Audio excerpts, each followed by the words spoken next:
Hello, my name is Katie Kwan, and I am a counselor, and it is my joy this morning to talk about mental health in students, and mental health in you yourself.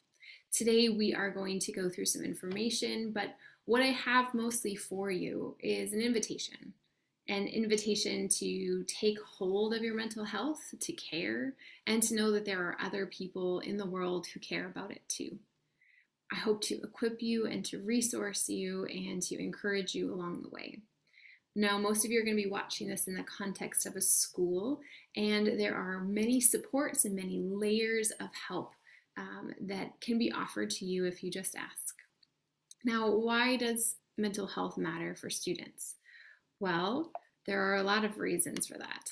The first one being that in Canada today, 1.2 million children and adolescents will be affected by some sort of mental health illness or challenge. And of that 1.2 million, only about 20% are going to receive or are already receiving appropriate treatment. What that means is if you take 10 students and all 10 of them have some sort of mental health challenge, maybe it's anxiety or depression or some sort of substance abuse, if you take 10 of them, only 2 are currently receiving good care. Only 2 of them are getting good information, getting good resources, and having the right people in their corners. The hard number is the other 8. 8 of those students are not. They're doing their best on their own, but they're not getting connected with mental health professionals, social workers, psychologists, psychiatrists, people who are able to give them resources and help them with the challenge that they're facing. Now, most health problems, about 70%, have their onset during childhood or adolescence, which means of all of the adults out there in the world that are walking around with some sort of challenge, 70% of them, that's a huge number, started having this challenge when they were your age, when they were teenagers, and they were just starting to figure things out. But they never got resourced, they never got supported, and they never got helped in the way that they needed. And because of that, they've carried that challenge on with them for 10, 20, 30 years into adulthood. My invitation to you is that you can change that today.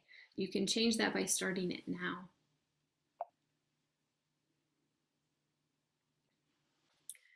Now, young people age 15 to 24, so your age and a little bit older, are more likely to experience mental illness and or substance abuse disorders than any other age group, which means this is not a small topic. This is not something that should just be contained to one day a year to talk about. What it means is this is coming up and this is happening for you guys. And as responsible teachers and educators and parents, we need to equip you. We need to be able to support you in this. After accidents, suicide is the second leading cause of death for people aged 15 to 24. These are your peers, these are your friends, these are your siblings, these are kids in class with you that you play on sports teams with. After accidents, I mean that's senseless deaths by car accident. Suicides. Suicides are the reason we're losing a lot of our young people, and that's not okay. This is even more important for our First Nations brothers and sisters. They are dying by suicide at rates of 5 to 6 times more often than non-Aboriginal youth. Suicide rates for Inuit youth are 11 times the national average, which means if you live in any sort of community far up in the north, the teens in your area are 11 times more likely to die by suicide than those of a non-Inuit or non-First Nations background. That's more than teens in Rwanda or Haiti or war-torn and poverty-stricken countries. This is a problem, and it's one that we can do something about. Now, the reason that I am talking to you, and not just to your parents or your teachers, is because the one person who has the most power and influence on this is the kid sitting in your seat right now. It's you. This is something that you have to take into your own hands. And it's easy to hear my big list of statistics and think, oh no, we're doomed. I'm just a number on a list. I'm just a cog in the wheel. But don't hear me saying that because that's not what I mean. What I mean is there are 8 kids out of 10 that could be given resource, could be giving help. And that's what I want to see happen for us. Now, I'm not saying there aren't barriers to getting help. My husband's Korean, and so I feel like I have a very small glimmer into how culture can play a part in this, how in some communities or in some families, speaking up, having struggles is not invited, it's not celebrated, and is not encouraged. And even more than that, I mean, we're here talking to Christian students at Christian high schools. Christians have a very long history of doing this too. In older generations, mental health can be poo pooed or said, you just need more faith. How many times have I heard someone who has some sort of mental health challenge and a well meaning person leans across the aisle and says, have you done your Devos today? I think we just need to pray more. Christians can shut this down too. And you guys, in your teens, you guys are the ones who can choose this for the next generation of the church. Will that be how we talk about mental health? Will that be how we approach getting supports and helps that we need? Now, I'm going to slide off of my soapbox of why you should care and onto a slightly different one, and that is about control. Who has the control in your life? Now, all of you have left childhood and you're on what I think of as like a big water slide. One of those ones where there's like a dark part and then there's an LED flashing part and then there's kind of that toilet bowl and then you slide out into this thing called adulthood. You guys are all on that slide. You're not children, but you're not adults yet, but you're on your way. And what that means is that y'all have curfews, you'll have Wi-Fi that magically turns off at 11 on one hand, but on the other hand, you're also starting to make decisions about your life. You're starting to get jobs, starting to choose your own romantic partners, you're starting to set your own schedule for when you'll do homework and what that will look like. It is both and. You are both having control in your life and not having control in your life. And that can be a tricky place to be. Parents don't always give you that control in a perfect timing. If your parent is magically doing this exactly right, if you could give me their phone number, because I'd love to hear from them how they're doing it. For all of the rest of us with parents who are not getting this right all the time, and on behalf of those parents, I'd just like to say sorry. Honestly, I'm so sorry. We're getting this wrong and we're doing our best. Some of us need adult supervision, and it's our first time. We don't know how to do this perfectly, how to give you just enough support when you don't feel like you're able, but then to, let go when you think you've got it. We don't always get that balance right. And that's a hard dance to be in for you as teens. But what you can do is instead to change the way that you think about your life. You won't have complete control, but you can start asking as teenagers, well, where does control lie in my life? Does it lie within me or does it lie outside of me? In mental health, we call this your locus of control. Do you have an internal or an external locus of control?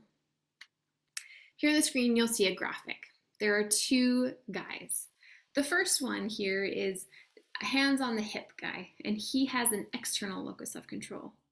What that means is that he feels like life is happening to him. He never gets what he deserves. Why me? My fate is decided. It's not my mistakes. It's somebody else. Somebody else made me do this, or somebody else made me choose this. And at his core, he says, I can't. On the other side of this graphic is someone with an internal locus of control. He's got one hand on his hip, but he's heading somewhere. An internal locus of control means that he sees the world as, I can make things happen, and sometimes things are my fault, and sometimes I control my own destiny, and sometimes I get what I deserve. At his core, he believes, I can. Now, don't let this graphic trick you. It is set up as two separate people, but it's much more like a spectrum. It's much more like a slide back and forth. We're not only in the external locus of control or the internal, we are all on our way somewhere. But one of these positions is a lot more powerful than the other one. If you think of your life like a zombie apocalypse movie, nobody wants to watch the movie about the guy who's like, oh no, the zombie apocalypse is here. I'm going to hide in the corner and I'm just going to hope that no zombies bite me. That would be an internal locus of control.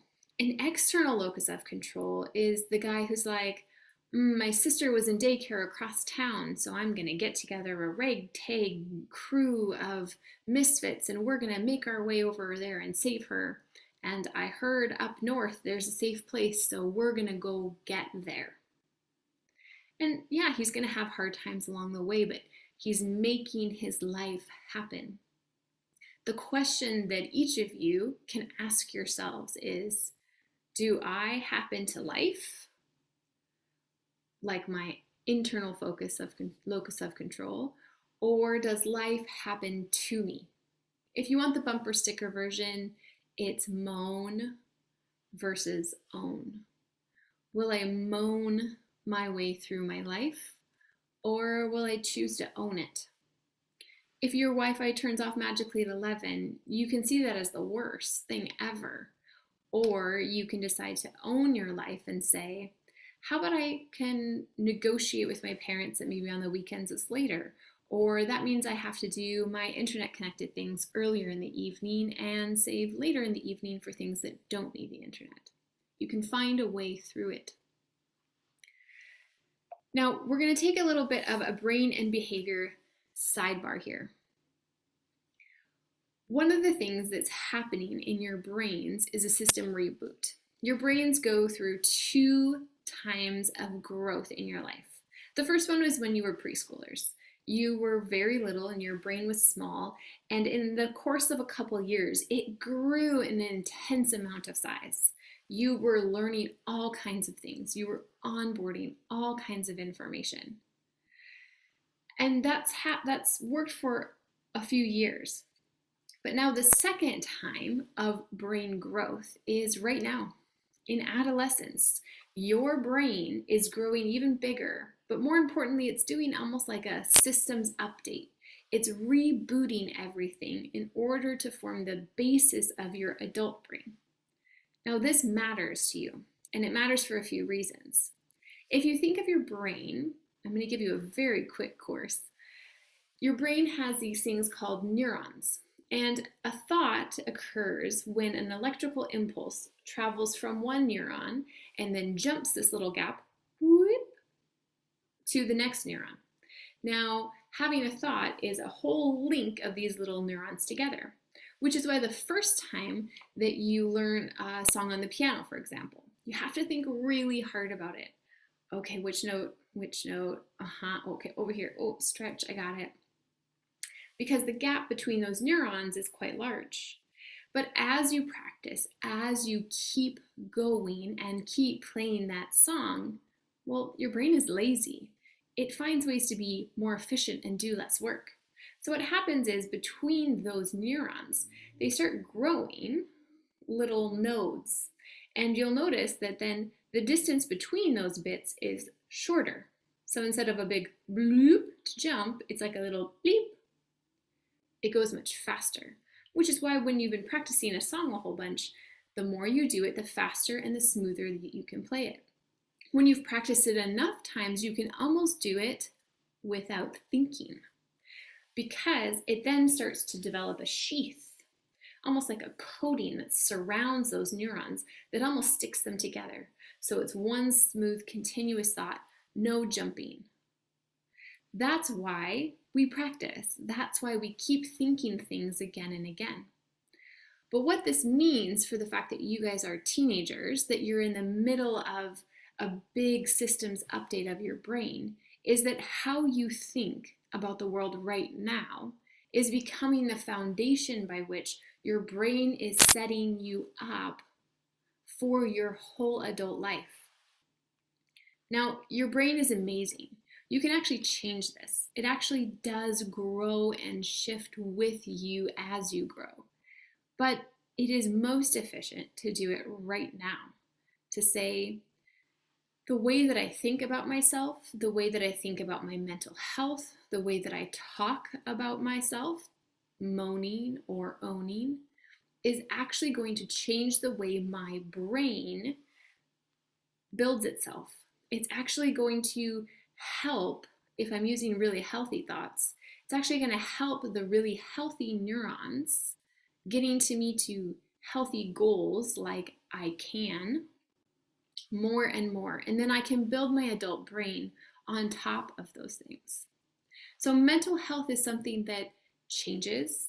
It's something that moves. It's something that can be influenced by something as simple as the thoughts that we think.